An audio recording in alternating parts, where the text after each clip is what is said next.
this business. I guess I gotta be the one to see this summer. Who really in this, we so fed up. My life, 10 up. Your time, been up. Big prayers, send up. Couldn't do without him. Glad that I found him. Crowd really riding. Well, it's great to have all of you with us today at all of our life churches, our open network churches, our family all over the world at Church Online. We're in a message series called Chasing Carrots, the continual pursuit for more. In fact, next week we're going to wrap up this message talking about something very important. We're going to talk about the elusive pursuit of comfort.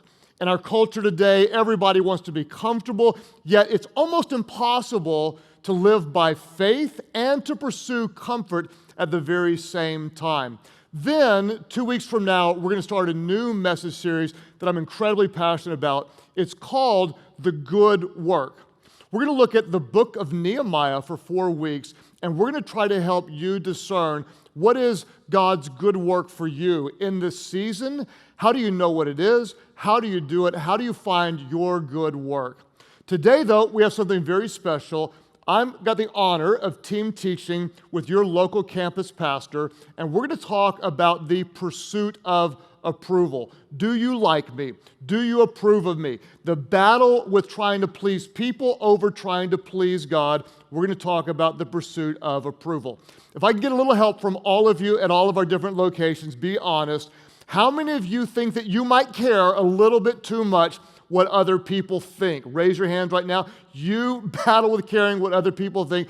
If you're raising your hand right now so you don't hurt my feelings, you might actually have an issue with caring what people think. I like what Harriet Breaker says. She writes this, that the disease to please is actually a form of addiction.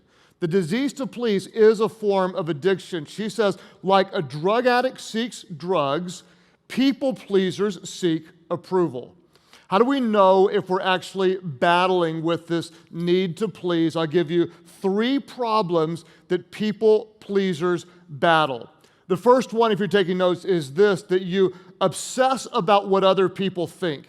You obsess about what other people think. Do you like my new outfit? Do you like the music that I listen to? Do you like my hairstyle? Do you like the picture that I posted? Are we okay? Why didn't you respond? Why did it take so long? I texted you. I saw the little bubbles come up, but you never ever responded. Are we okay? We obsess about what other people think. For me, I'm incredibly vulnerable to this. Perhaps the most vulnerable time is actually after I preach a message and I'm wondering, how did I do? How did I do? I walk over, I sit down next to Amy, and I'm like a little puppy dog saying, pat me on the head. Did I do okay? Did I do okay? Did I do okay? Did I do okay? You obsess about what other people think. The second big challenge that people pleasers battle is this. You're often overly sensitive to criticism. We're overly sensitive to suggestions or any type of criticism. Your supervisor makes a suggestion about your performance, and you fall apart. You get one negative comment. You get difficult feedback. Your child tells you what they really think about your parenting or whatever, and suddenly you fall apart. 100 people can say something positive about you, but you get one piece of pushback, and suddenly you find yourself really, really struggling because people pleasers obsess about what others think. We're often overly obsessed and overly sensitive to criticism. And number 3, you actually have a hard time saying no.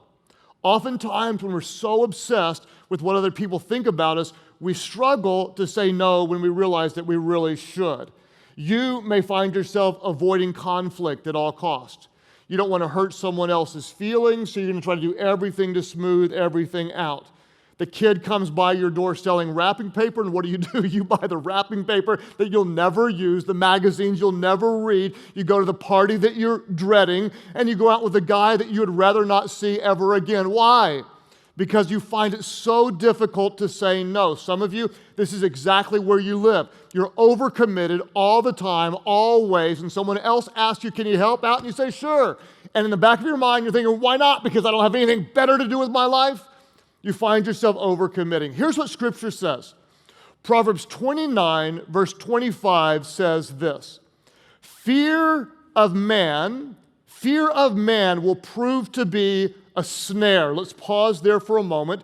The Hebrew word translated as snare is the word mokesh. And this word very literally means a noose for catching animals, or it means a hook that was generally in the nose of an animal. Now, I'm not going to show you this because I don't want to gross you out, but if you can imagine a hook in my nose, this is what fear of man is like.